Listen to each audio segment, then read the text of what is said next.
since my entire nursing career, because you come across those that are living with dementia in the acute care, rehab, home health. So I've always encountered that. And it's just in the latter part of my years in my PhD training, it's when I started focusing more, once I seen how disproportionately it was impacting communities of color, especially African Mhm. Americans. That's when I started focusing more to see what are those interventions, what things I could put in place to support my family and my community. Okay. What's the difference between Alzheimer's and dementia? So Or I'll is there let a Mia. difference? Yeah, yeah, Okay. it's Okay. connected. There is a difference, and Mia gives she provides a good illustration of that. So I'll let Mia take Okay. that over. Okay. Sure. So I think the easiest way to think about it is dementia is a general category, also referred to sometimes as an umbrella term that affects different major parts of our activities of it. So dementia is that general category that affects thought, mood, behavior, language, and judgment. And Alzheimer's disease is the most common form of dementia. So a person has many different types of dementias, but they can have more than one type of dementia. Specifically, we see in the African American community maybe vascular dementia, and also it may be mixed with Alzheimer's disease. So think about it like the group flowers. Dementia is like the word flowers. There are many different types of flowers. There are also many different types of dementia, but it's going to affect those major functioning areas that really interfere with our activities of daily living. Do we know what caused Alzheimer's or dementia? So I would say that we know what is the memory deficit or one. However, research is showing us that specific dementias may have a protein in their brain that contributes to the memory loss. So, Alzheimer's disease is one that we know a little bit more about. So, we know that the hallmarks of that disease is that a person may have plaques and tangles within their brain, and that really does cause the onset of that memory loss, but we don't know Mhm. why that is present in the brain. So if we could figure that out, I think we'd be closer to, getting finding a cure one day. But so far, we are aware of what's in the brain, but not what causes the plaques and tangles to appear. Yeah, I was looking at a picture of a healthy brain and one, with Alzheimer's, and it looks like something is eating it up. Like there are like Yeah, patches like missing, and right. what So is it that? does cause the shrink. What we call that is atrophy of the brain, and it causes the brain to shrink in size. So one way to think about it, and that's actually a very good visual, Kawanda, a healthy brain that looks normal, and then a brain that may have Alzheimer's disease is going to be much smaller in size. And the reason for that is our neurons are healthy when we don't have Alzheimer's disease. But when Alzheimer's disease is present in the brain, it's causing those once healthy neurons to break off and die, which causes severe shrinkage of the brain. Mm. Are there any early warning signs? Yeah, yes. And Dr. Epps and I do a lot of work with churches on recognizing some of the warning signs. So I'm glad you asked that question because it is important to know what's going to be normal age related memory loss versus what is not normal. So things like becoming lost, memory loss that disrupts daily life. So a person may have trouble with their Mm. long term memory. I'm sorry, their short term memory, but their long term memory is very vivid. Trouble doing things that has always been familiar to them. Maybe having trouble getting dressed for church or remembering what day it is. Those are things that we look for. And then I'd also say changes in mood or personality are also things that we look for. So there are resources out there that have a complete listing of those warning signs, but I always say, as a person gets older, look to what is different from what they normally do or how they normally behave, and make note of those changes because it could be attributed to increasing memory loss. Yeah. And I would How do you like to, test for it? Oh, I'm sorry. no, I would just like to add on, I think, especially during this time while we're in the COVID-19 pandemic, being Mm-hmm. aware of those warning signs and symptoms is really key for family because now we're home more. We might Mm-hmm. be with our parents more, or if we're not, we're calling to check on them. And there are certain things that before we were so busy we did not pick up on. But Mm-hmm. now, since everybody has kind of slowed down, you may now be recognizing some of these signs and symptoms. And I think it's very key for us all to just be aware what that was. Because pre-pandemic, a lot of people in the workplace notice signs and symptoms with their Right. coworkers, right? Because we Mm-hmm. spend more time at work than we did at home. Mm-hmm. A lot of people. Mm-hmm. So now it's very important for those at home to start recognizing that and not to laugh it off, for us to really pay attention, take it serious, and try to follow up with a physician, healthcare provider, because early detection is really key. There is no cure for this. Mm-hmm. They're working on it, and they always say in a couple of years. But for any of the dementias, there's over 70 types. There is no cure, right? So all we can do is now is early detection and manage these signs and symptoms that we will see. And so that's our whole goal, is making sure we promote dementia awareness, Kawanda. Okay, that's what I was going to ask. Okay, so well, first, when you were talking about, we're noticing because we're home more now, we're able to really see what's going on. But you think about the people who are not living with their parents or don't see their parents, very often, and they may not be calling them as much as they should, and they're missing the signs, and it could be, early detection. So what are the testing? How do they test for it? So for the early detection, it really starts off with a memory screening. So anyone 65 and older, Okay. correct, can get Mhm. part of the wellness as a memory screening for their wellness visit that they can get. Some physicians, providers still not offering it. And so we need to ask for it. And so that's one of the first Right. things. That's an indicator right there. And if that is abnormal, then there's a further testing, which we call a battery of tests that can be done, where it's more just filling out things, them testing memory, dates, and it's Mia, if you remember what Mia said, it's not just remembering what happened yesterday, it's also your executive function. And so being able to process things. So a lot of people Right. just think they look out for, oh, they forgot what happened yesterday. It's more than that. It's being able to Right. process, being able to pay the bills. So when you have a battery of tests, they go into more details of that to determine.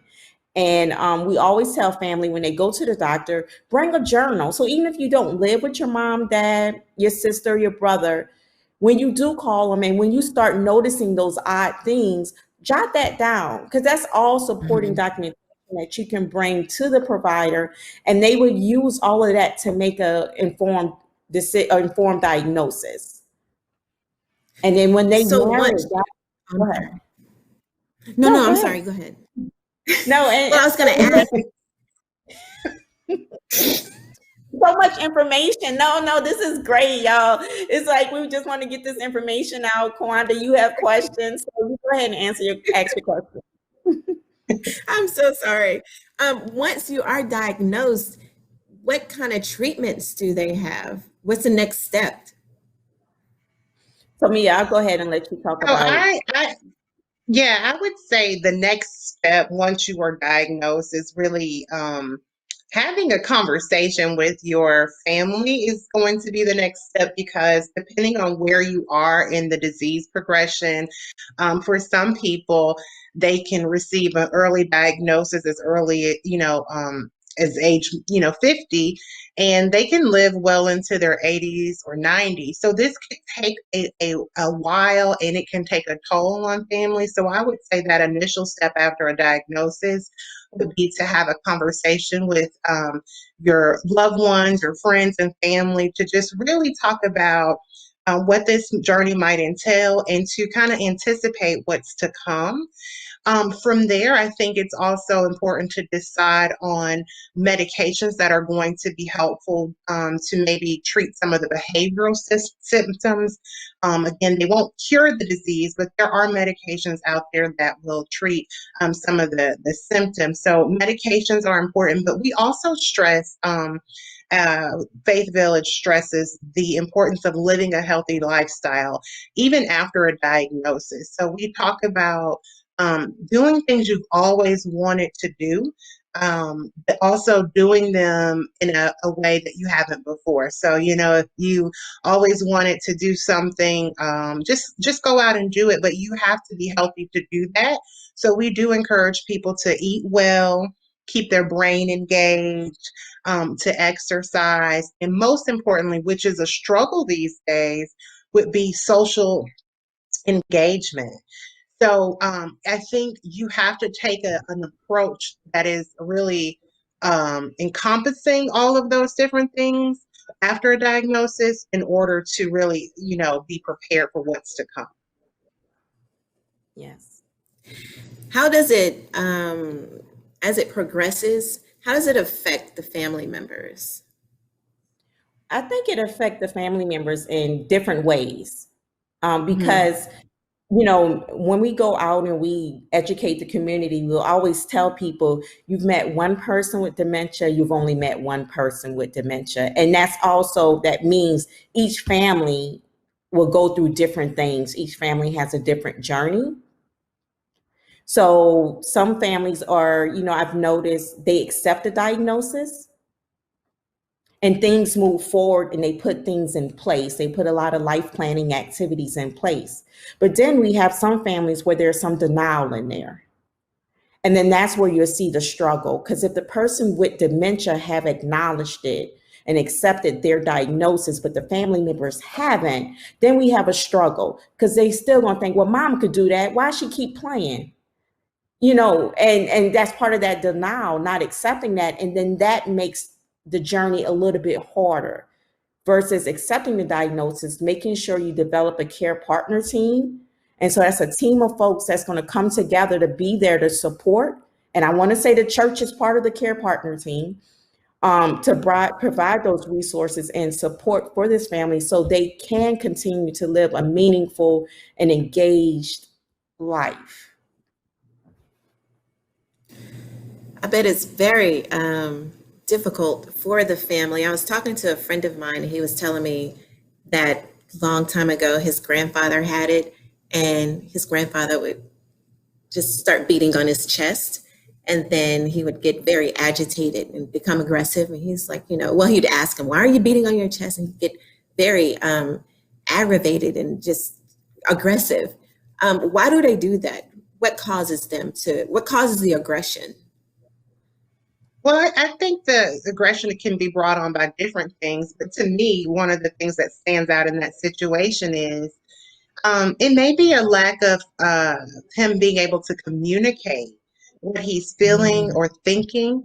And so it comes out in an aggressive behavior where he's beating his chest.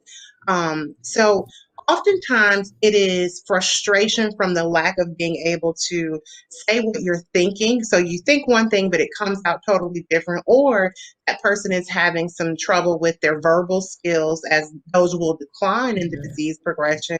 But I also want us to remember that it is a huge change of life for anyone that is diagnosed with any form of dementia.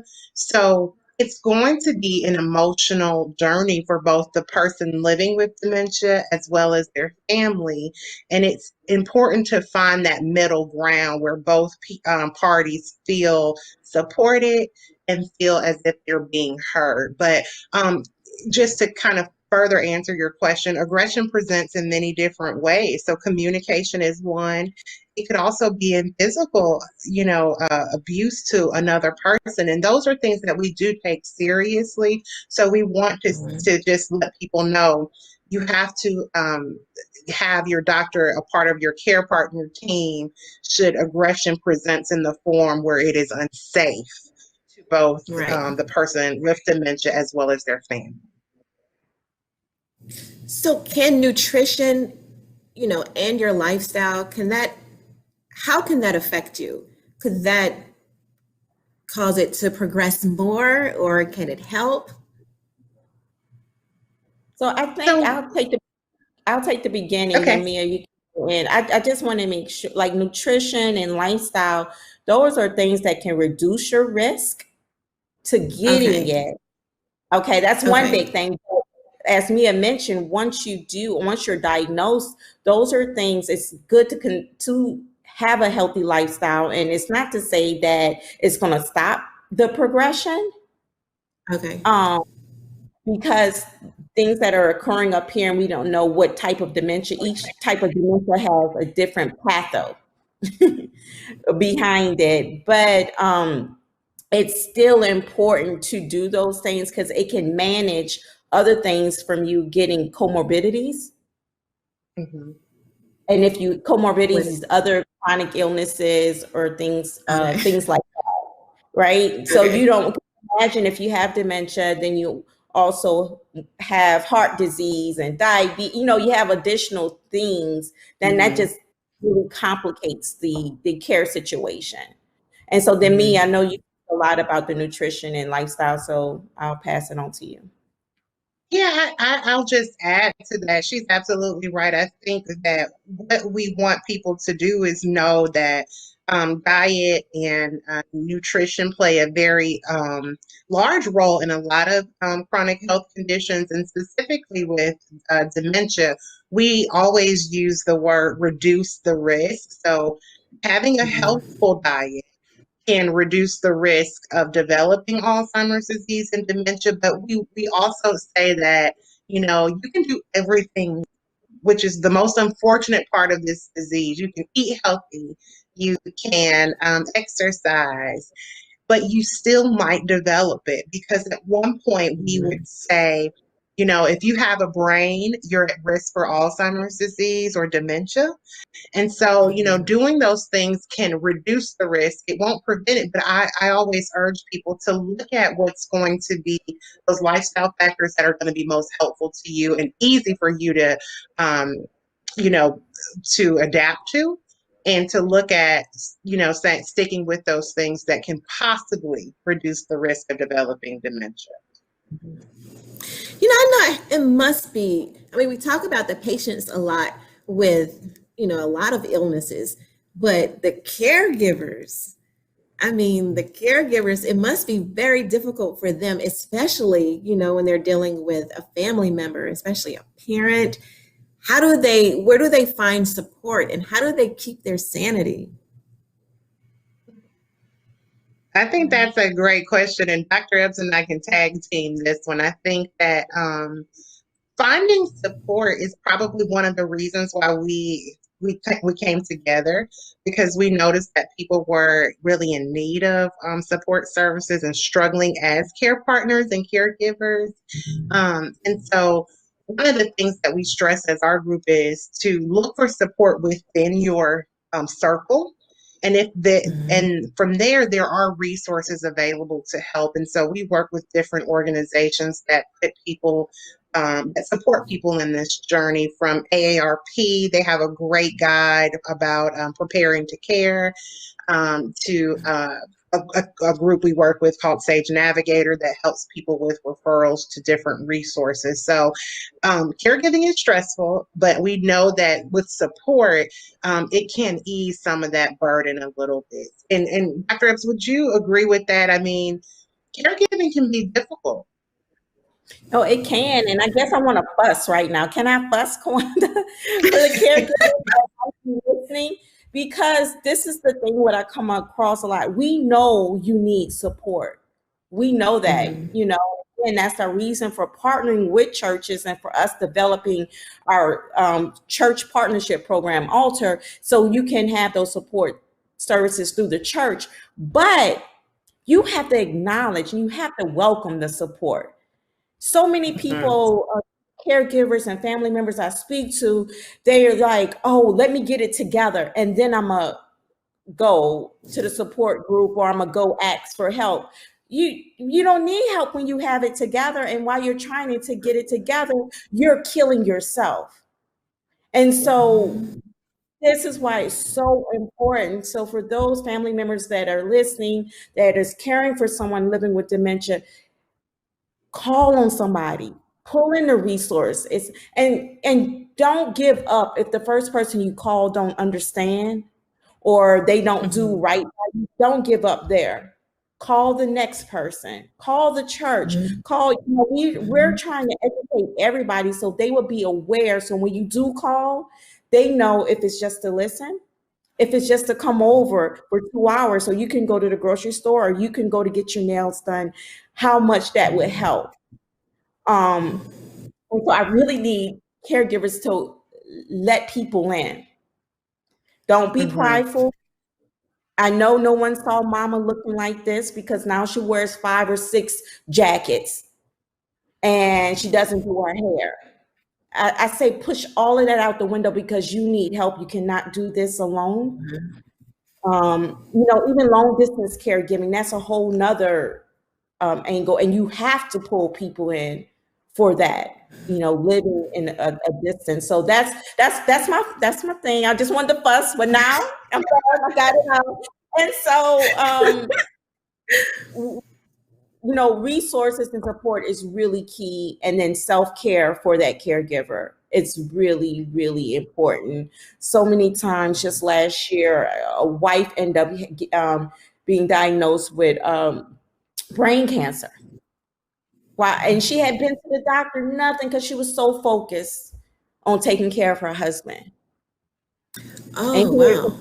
You know, because so many times we hear how caregivers put their loved one in front. And I'm not saying nothing's wrong with putting them before you, but you totally neglect yourself. You know, and that's the same thing with caring for kids. You know, I have kids and I make sure they have their appointments, but don't ask me the last time I had my, you know, so it's almost the same thing, you know, when you're caring for your own kids and when you're caring for someone else, you have to also make sure you have time to take care of yourself so you can continue caring and making sure good people are in part of that care partner team. And again, welcome the support. Go ahead, Kwan. What is the Alter program? So the Alter program is part of you. So you'll hear us talking about Faith Village and Alter. So Faith Village is just a group of ladies. We got together and we wanted to educate churches and the African American community on dementia. And so part of this education, we've seen more stuff need to be done because education is great. Everybody say, yes, you got to be educated. And that's great. But we seen there was something that needed to happen further because we will leave, we'll educate the church and then we'll leave. And that would be it. And so that's when we developed the Alter program, where we actually now form a partnership with the churches, as we've done with House of Hope, so we can provide initiatives and activities that they can put in place at the church. So those family members who came to that education 2 years down the line, they might have not had anybody with dementia 2 years ago, but now they do. And now they know who to call. Now they feel comfortable coming to their leader, their faith leader, or coming to a certain ministry to ask for help. What should I do here?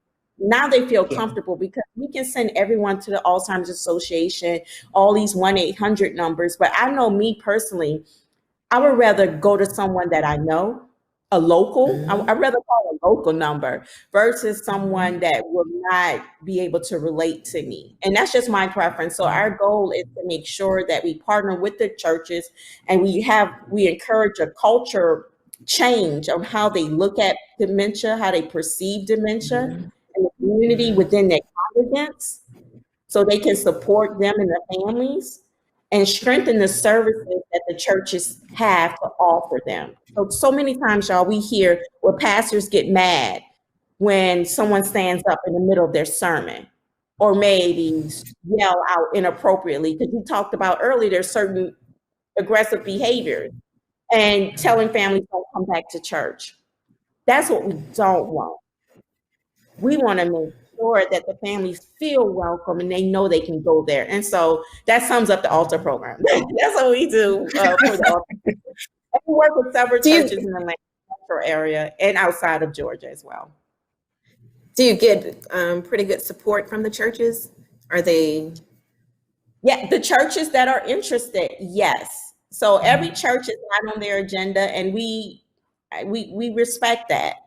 But those churches that are very interested in helping out their members, and if they've had deacons, deaconess, or members on the pulpit that experienced personally a dementia or their family member, they are really interested because they know what the journey is and they know how they didn't have support and they want to make sure that they have support. So we started partnering with churches in January of this year. And so far we have 9 churches. And I think that's really good to even say that during the pandemic, that didn't stop anything because this dementia is not going anywhere.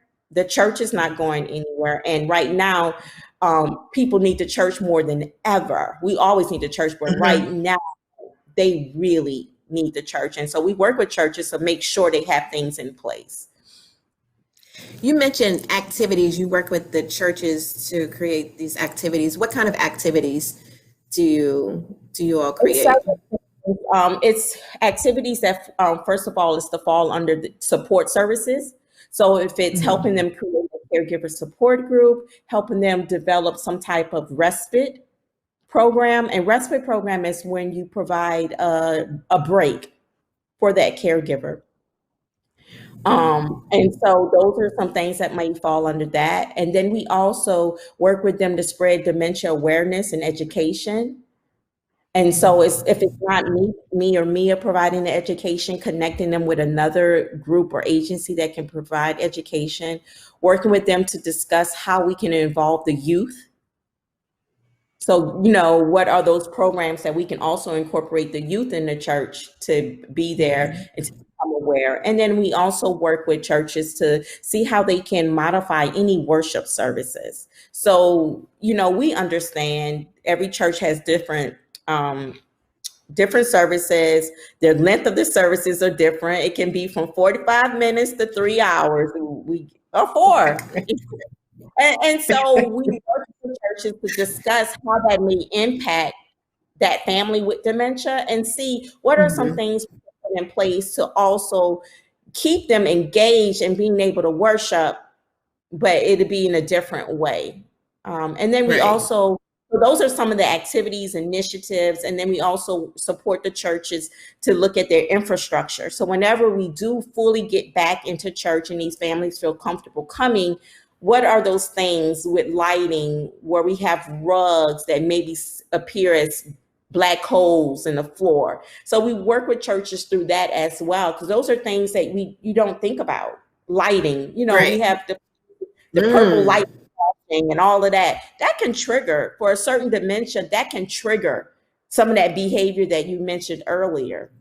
And so we just walk through all of that with the church. So those are some things that fall under the altar program for those churches that are really interested in becoming committed to this initiative and to be a trailblazer to support families in this way.